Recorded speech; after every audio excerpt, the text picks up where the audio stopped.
Dan untuk mengetahui pergerakan saham hari ini kita telah terhubung dengan analis BNI Sekuritas Maksi Lisha Putra. Selamat pagi Pak Maksi.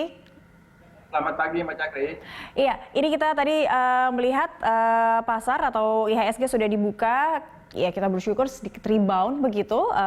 Apakah prediksi Anda IHSG bisa tetap berada di posisinya yang rebound meskipun tipis atau ini masih masa-masa yang fluktuatif begitu, sangat volatile bagi IHSG kita? Sebenarnya bisa dipadukan ya Mbak Cakri ya, memang masih volatile. Tapi memang dengan sentimen positif dari Dow Jones kemarin yang menguat di atas 2%, terutama ditunjang oleh kenaikan harga minyak ya, karena memang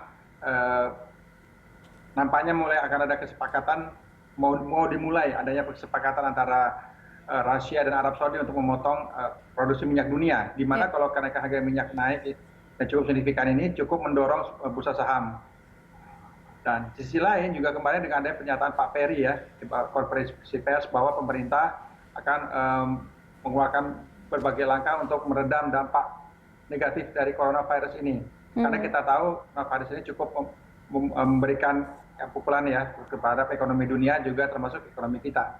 Tapi di sini kan pemerintah terus berupaya untuk dapat meredam dampak negatif itu. Makanya kita kemarin terlihat indeks dapat menguat sampai 65 poin ya ditutupnya. Dan hari ini pun juga indeks melanjutkan penguatannya meskipun belum terlalu signifikan. Oke, apakah kita masih bisa berkata cukup percaya diri untuk indeks kita bisa tetap berada di zona hijau untuk penutupan minggu ini? Melihat kemarin juga sempat ditutup menghijau begitu di zona hijau. Bagaimana prediksi Anda?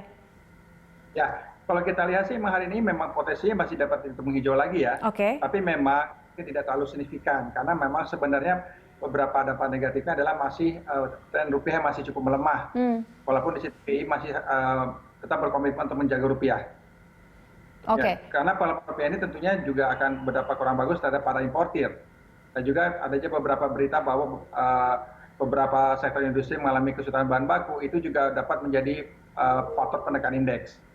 Jadi kita lihat berbagai sentimen yang bervariasi ini dapat mempengaruhi pergerakan indeks, namun saya lihat sih pengaruh positifnya lebih besar ya daripada negatifnya. Oke, ada sentimen apa saja kira-kira yang mempengaruhi indeks kita, setidaknya memberikan katalis positif begitu, atau mungkin masih ada katalis negatif lainnya baik dari global maupun regional yang kita lihat yang akan mempengaruhi IHSG?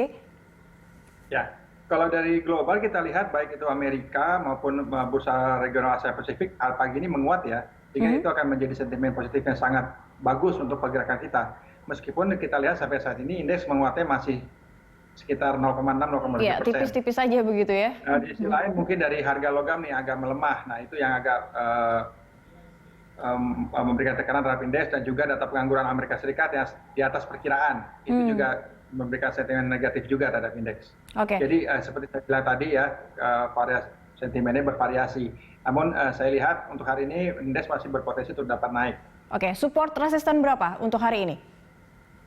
Kita lihat bisa di 4.500 ya sampai resisten di 4.650. Dan untuk saham kira-kira apa yang bisa direkomendasikan melihat nampaknya juga net foreign sale juga masih cukup besar begitu untuk minggu ini?